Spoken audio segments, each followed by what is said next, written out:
예, 반갑습니다. 박병헌 집사입니다.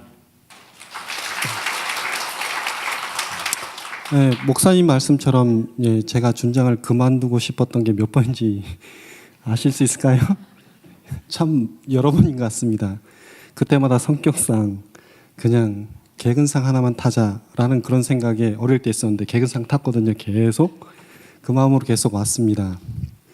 오늘 추수감사 예배인데 하나님께서 우리들의 헌신을 어떻게 받으셨는지 보여드리고 싶습니다. 그 다음에 이렇게 제가 여러 가지 성도님들을 많이 대할 때마다 가슴이 많이 아프고 고생스러웠는데, 그래서 투덜투덜 거릴 때도 있었는데 하나님께서 말씀하시더라고요. 아군과 적군을 분명히 하라고.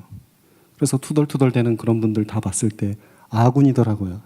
그래서 그런 아군들과 함께 부족한 대로 이룬 성취를 오늘 추수감사 예배로 드리고 싶습니다. 첫 번째 사진 부탁드리겠습니다.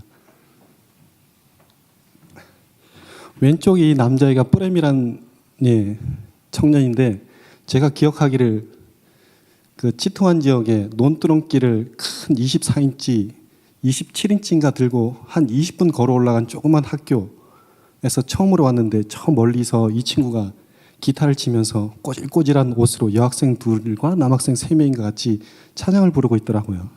선교사님이 이 청년이 찬양 쪽으로 아주 발달돼 있고 그다음에 참 마음이 신학을 하기에 좋겠다라고 이렇게 얘기해 주시더라고요. 그리고 또 지난 다음에 차수 때 얘가 드디어 이제 카트만두에 있는 신학교를 이제 등록하게 돼서 가겠다고, 그 당시에 우리 또 남전도에 또 김상 집사님께서 후원해 주셔가지고 신학교를 등록해서 기념사진으로 고맙다고 이렇게 저랑 같이 찍은 사진이거든요. 두 번째 사진 부탁드립니다. 예, 지금 이렇게 변해 있습니다. 예, 그래서 이곳 모습을 볼 때 저도 좀 가슴이 뭉클한데, 예,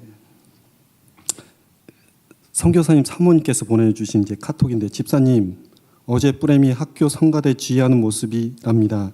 한국에서는 아무것도 아니겠지만 성가대와 지휘란 개념도 없다고 할 정도로, 근데 이곳에서 배워서 하게 되었다는 것은 너무너무 큰 기쁨이랍니다. 협력해 주신 분들과 교회 앞에 감사드립니다.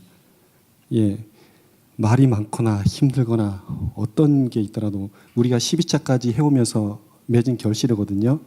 예, 그래서 너무 감사하고 함께했던 분들과 하나님께 영광 드리고 싶습니다. 그 다음에 제가 또 어렸을 때 얘기를 솔직히 이제 간증이라고 했을 때 저는 솔직히 제 감정이나 제 생각을 얘기해 본 적이 없습니다. 뭐 수학을 해서 그런지 모르겠지만 이제 오늘은 제 얘기를 해볼까 합니다. 전 초등학교 5학년 때인가 하나님이 살아 계신다 그래서 보여달라고 꼬마였는데 한 5시간인가 교회에 기도를 했어요. 진짜 열심히 기도했어요. 하나님 보여달라고. 그런데 안 계시더라고요. 안 보여주시더라고요. 그래가지고 또 시간이 흐른 다음에 대학교 때인가 또 청년 때, 야, 또 신앙이 힘들 때 하나님 보여주세요 라고 기도했더니 한참 기도했는데 또 하나님 안 보여주셔요. 근데 이번 선교에서는 봤습니다. 그 본 것들을 말씀드리고 합니다. 주일 1차 때부터 11차 때까지 제 가슴에 힘들거나 어렵다는 생각을 해본 적이 없는데, 이번에는 뭔지 모를 답답함이라든지 그 괴로움이 많이 밀려왔거든요. 그래서 우리 팀 모임하는 우리 팀원들을 만나서 주일 저녁 예배 후에 좀 같이 기도를 했으면 좋겠다, 기도 부탁을 했으면 좋겠다는데 그 머리에 떠올리는 그분이 바로 내 눈앞에 지나가더라고요. 그래서 말씀드려서 시간을 가져서 같이 기도 제목을 나눴습니다. 아, 하나님 살아계시구나 속으로 느꼈고, 두 번째는 네팔 등산할 때 비를 많이 맞았는데 청년들이 감기 걸리면 다시 2박 3일 또 집에 가야 되고 큰 문제가 생길 수 있어서 비를 좀 적게 내려달라고 했는데, 제 생각에는 모자를 쓰고 왔다면 모자가 축축히 젖어서 그 다음부터는 뚝뚝 떨어져서 몸에 깊숙이 스며들 정도가 되기 전에 딱 그 정도에 멈췄던 것 같아서 너무 감사드리고, 그 다음에 세 번째는 이제 비가 다 거치고 난 다음에 너무 추울까봐 모닥불을 피워놨는데, 그 청년들이 거기 모여서 곧 크리스마스 캐롤이라면서 캐롤송을 부르면서 하늘을 보면서 하나님을 찬양하는 거 봤을 때 너무 감사드렸습니다. 그 다음에 저번에 이제 목사님께서 올린 전체 사진 속에서 보주프리한 곳에서 2박 3일 오는데 자동차 고장나서 거기 뻘쭘하게 뭐 자동차를 쳐다보는 애들이 있었는데, 그때 제 마음에 드는 생각은 얘들이 이렇게 고생해 와서 말씀과 기도를 드리면서 하나님을 만나고 영광을 볼 거라는 어떤 기대, 그러면서 제가 2, 3일 미래를 보는 듯한 착각이 들었습니다. 그래서 실제로 그렇게 찬양하는 모습을 보고 아 역시 하나님 살아계시구나라는 걸 알게 됐고, 그 다음에 다섯 번째는 팀별 모임 자리에서 네팔 청년들을 네 부분으로 나눠서 우리 팀 네 팀으로 나눴는데, 우리 이제 저는 배진호 그 팀장님께서 속한 데 있었는데 서먹서먹 하잖아요. 말도 잘 안 통하고.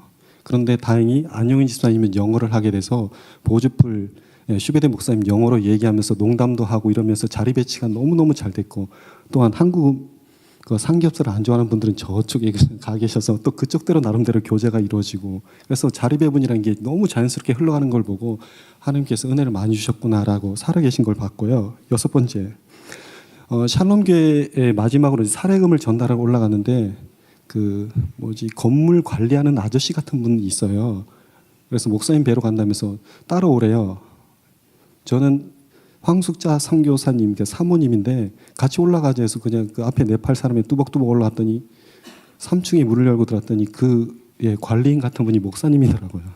그래서 앉아서 이제 이것저것 얘기하고 마지막으로 기도해 주겠다 그러는데 네팔 말로 기도하는데, 네팔 말인데 제 몸에 이렇게 소름이 돋고, 이게 아시죠? 은혜 받았을 때 그런 게 생기길래 아니 네팔 말인데 내가 알아듣지도 못하는데 왜 이런 게 생길까? 아, 하나님이 역시 살아계시구나를 느꼈고, 일곱 번째, 네팔 국내선 탈 때 비행기가 5시 9분에 우리가 앉았어요. 5시 20분이면 포카라에서 카트만두로 비행기가 뜰 수 없거든요. 규정상 포카라 공항은. 근데 11분 남기고 또 떠서 또 왔고, 그다음 여덟 번째는 우리 국제선은 인원이 너무 많잖아요. 근데 제 속으로 갈 때 처음에 기도를 그렇게 이영진 장로님이랑 우리 팀이기 때문에 주일 저녁 예배 때 이렇게 모여서 기도했는데, 이번에 갈 때도 좀 은혜를 같이 나눴으면 좋겠다라고 생각했는데, 아시겠지만 이렇게 저렇게 막 흩어져서 됐잖아요. 티켓팅을. 근데 딱 보니까 제 바로 옆자리인 거예요. 그래서 이 확률상 또 바로 계산이 들어가더라고요. 400 콤비네이션 2 뭐 이렇게 되든지 막 복잡해지더라고요. 그래서 하나님 살아계시구나라는 걸 느꼈습니다. 그 다음에 마지막으로 이제 전략적인 건데, 이번에 네팔에 갈 때마다 이태희 선교사님 문자나 이런 것들 보내주십니다. 미국인 선교사가 동네에서 전도진 아주다 추방당했다. 어떻게 했다. 이번에는 그 서부 쪽의 큰 교회에서 우리나라 목사님이 이렇게 대상으로 설교를 하셨는데 바로 정보기관에 모든 내용이 들어가지고 그대로 녹음이 떠서 보내지더라 라는 것도 얘기해 주시고, 그래서 참 조마조마한데, 어쨌든 이런 것들을 모면하기 위해서 오스란 캠프도 올라갔는데, 제가 이제 준비한 것 중에서 최고로 어려운 선교였던 것 같아요. 1차 빼고는. 강행군이었습니다. 그런데 끝까지 함께 해주시고 또 이렇게 선교에 동참해 주신 여러분께 너무 감사드립니다. 그 다음에 그래서 청년 사역 쪽으로 포커스를 맞추기 위해서 치트완이라든지 카트만두라든지 연계교회를 해가지고 거기서 오전은 뭐 김서원 집사님 가족이라든지 박진훈 집사님 가족이라든지 가정별로라도 같이 청년들과 동행하면서 얘기도 하고 사랑도 나누고 은혜도 나누는 이런 시간을 갖고, 저녁에는 우리 목사님 말씀 또 은혜 있었잖아요. 그 말씀으로 또 복음으로 전도하고, 또 그 다음날 또 바이블 캠프 여러 가지 좋은 프로그램을 해서 한 이틀 정도 시간을 보내면 그렇게 네팔 청년들의 불을 붙이고, 저희들이 직접 전하면서 쫓겨날 필요는 없잖아요. 끝까지 가야죠. 어쨌든 가서 계속 전해야죠. 그러기 위해서는 네팔 청년들 불 붙여서 그분들이 또 아까처럼 훌륭한 청년이 됐듯이 그렇게 불 붙여 나갔으면 좋겠습니다. 고생하셨는데 너무 좀 투덜투덜 마시고 같이 계속 고생했으면 좋겠습니다. 감사합니다.